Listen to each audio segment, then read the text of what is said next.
Hello everybody, today we're going to be taking a look at a new LEGO set. Today we have the Kamino Training Facility. Set number 40765-1. It was released in 2025 during the May the 4th gift with purchase. So that was the only way to get this set. You couldn't buy it. You had to buy a whole bunch of other sets in order to get this set. So this guy has 178 pieces and had 3 minifigures with it. So it was a pretty cool gift with purchase. I'm glad that they are starting to do the, sets or minifigures every now and then for the May the 4th again. So we got Aunt Beru's Kitchen a couple of years back, and we got the Droid Carrier last year, and now this year we got the Kamino Training Facility. So without further ado, let's hop right into it. So starting off with definitely what is the big draw of the set are the minifigures. So this set includes 3 clone cadet minifigures. So all 3 of these guys are exactly the same, and that makes sense because they're clones. And this is pretty cool because this is the first time we've ever gotten a clone cadet in LEGO form. So this is from their look and during the Clone Wars arc as well as episode 2. Kind of blends a little bit of the 2 art styles. And these are fantastic minifigures. You can see on the side here, they have dual molded legs, which we don't see super often in Star Wars anymore. Then they do have the clone training insignia printed on their arm, both sides for that. Their torsos are very similar, or very simple, but they do the good job. They just a little tunic on the back side. You can see it continues, again, just a very standard looking print. If we remove the head here, there is no alternate face. This is the new clone style head that they've been giving us for a little bit now with the, what is this, medium nougat colored skin tone here. And then they're using this kind of hair piece here that's smooth on the sides and then a little bumpy on top. The minifigures, although being all the same, the set does give you different weapon options. So they give a pistol for one of the guys here, then a long rifle for another guy, and then just the standard Star Wars rifle that we have gotten for a while. And this is definitely the big draw of the set. The set itself isn't very, isn't very interesting. It's unique, but it's not very interesting, not something you need. And of course, this was just a gift with purchase, so it's not exactly what you want in gift with purchase. A lot of people want the minifigures, and this set does a great job at getting a highly desired minifigures. Unfortunately, these highly desired minifigures are locked behind a gift with purchase, which means they're going to be extremely expensive on the aftermarket, given a couple of years. So it is unfortunate, but there are 3 in this set, so that might make their prices not super crazy high, as we've seen with other May the 4th gift with purchases, such as the Darth Revan. But without further ado, let's get right into the actual set. All right, so the big build of the set is this KE-8 Enforcer ship.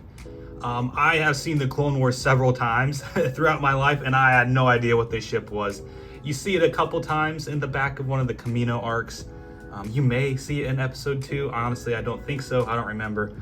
But this is where the super obscure ship comes from. And it is a funky looking ship. It's very sleek. LEGO did a good job of getting the curves, but then it's got this huge jutting thing that sticks out. I'm not sure if it's the cannon or a stabilizer. It does have this thing here that you could put a gun in it. I'm not sure if that's what you're supposed to do with it. It's just a weird ship. This does extend, so you can, I believe it flies like this, so you can make it super tall. Can't get it quite on camera, but it does extend for that. LEGO does a good job of, making these little curve edges here that you see on the top for the dome. The thrusters. Oop. So one thing, actually, as I just do that, this set is pretty fragile. I don't see that very often in many LEGO sets anymore, but this does, pop off pretty easy. The thrusters, this wedge piece here is only barely connected, and as well as this can break off pretty easily as well because they're only connected by, one little stud there, but it's not a big deal. It's pretty easy to put back together if it does pop off. One thing that you can do very easily with this set is simply remove the little leg piece there to make it a little more compact. You're not supposed to. I don't believe that's like a feature of the set, but it does make it easier for me to showcase this cockpit here. So looking inside of it, there's not really anything in here. It does have some trans blue pieces here to maybe indicate some light up displays or heads up displays. But other than that, the clone trooper just stands in here. If we pop him off, and there we go, popping off another one of the thruster pieces. Again, it's a little bit fragile, but he does just stand on this inverted tile here. So pretty lackluster in my opinion, but it's nothing needed at all. And the last couple of things that this set includes is a little turret tower here.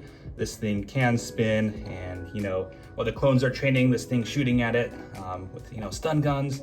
So it's a little interesting. We always love getting our little towers and light posts in Lego form. Over here is a little bit of a barricade as well as a weapon storage rack, so you can pop off the weapons of the clone and put them on there. So nice little storage area.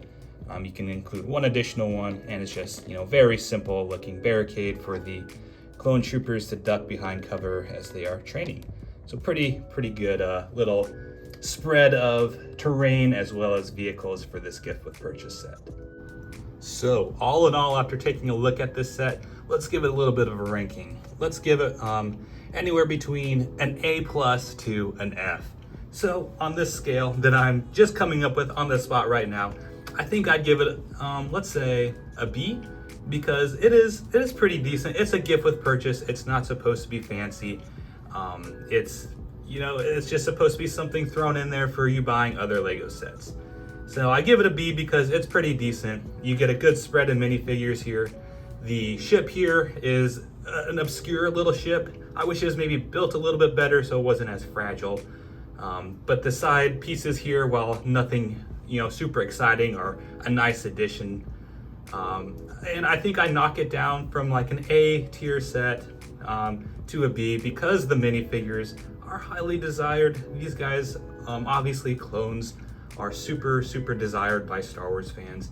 So it kind of stinks to lock them behind a gift with purchase set that was only available for a very select small amount of time for Lego fans to get, and also locked behind a pretty hefty paywall. I believe you had to pay, was it $150, $200 to get it? I can't quite remember, but you had to fork over a good amount of money in order to get this set. It was for free, it is a gift with purchase, which is nice, but again, if you are not wanting to spend so much money on Star Wars, Lego Star Wars, and you really wanted this set, you're kind of out of luck and you have to go pay the aftermarket prices. But that's my thoughts for this set. I hope you guys enjoyed the video. What did you think of it? Do you have this set as well? And do you like the minifigures? Do you like the ship? Let me know in the comments. But until next time, I'll see you later.